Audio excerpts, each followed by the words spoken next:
साल 1975 जून का महीना। आसमान पर सूरज के तेवर चढ़े हुए थे। पारा 7वें आसमान पर था। मगर उस वक्त देश का सियासी पारा भी गर्मी से 2 कदम आगे निकल चुका था। आज ही के दिन 5 दशक पहले आधी रात एक टेलीफोनिक इमरजेंसी की घोषणा की जाती है।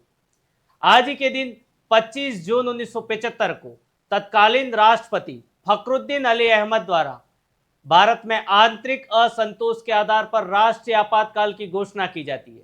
आपको बता दें कि भारतीय संविधान के अनुच्छेद 352, 356, 360 के तहत राष्ट्रपति को आपातकाल शक्तियां प्रदान की गई है। भारत में राष्ट्रीय आपातकाल की घोषणा 3 आधारों पर लगाई जा सकती है: बाह्य युद्ध, या भारत द्वारा किसी युद्ध में शामिल होने पर, या सशस्त्र विद्रोह के आधार पर। मूल संविधान में सशस्त्र विद्रोह के स्थान पर आंतरिक असंतोष शब्द का उल्लेख किया गया था, जिसे 44वें संविधान संशोधन के तहत हटाकर सशस्त्र विद्रोह शब्द जोड़ा गया। साथ ही 44वें संविधान संशोधन के तहत यह भी प्रावधान किया गया कि भविष्य में राष्ट्रीय आपातकाल की घोषणा की जाए तो मंत्रिमंडल की लिखित सिफारिश का होना आवश्यक है। आपको बता दें कि राष्ट्रीय आपातकाल लगाए जाने पर हमारे मूल अधिकार भी निलंबित किए जा सकते हैं।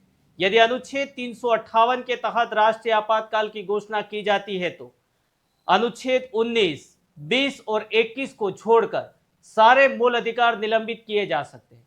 यदि अनुच्छेद 359 के तहत राष्ट्रीय आपातकाल की घोषणा की जाती है तो अनुच्छेद 20 और 21 को छोड़कर सारे मूल अधिकार निलंबित किए जा सकते हैं।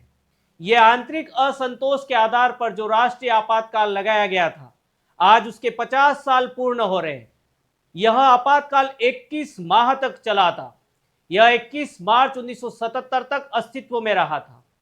इस आपातकाल के बाद भारतीय राजनीति में एक ऐतिहासिक बदलाव देखने को मिलता है। भारत में पहली बार गैर कांग्रेसी सरकार देखने को मिलती है। आपातकाल हमें यह सिखाता है कि लोकतंत्र की रक्षा केवल संविधान नहीं करता है, बल्कि जागरूक जनता करती है। आपातकाल के बारे में आप क्या सोचते हैं, कमेंट में जरूर बताएं।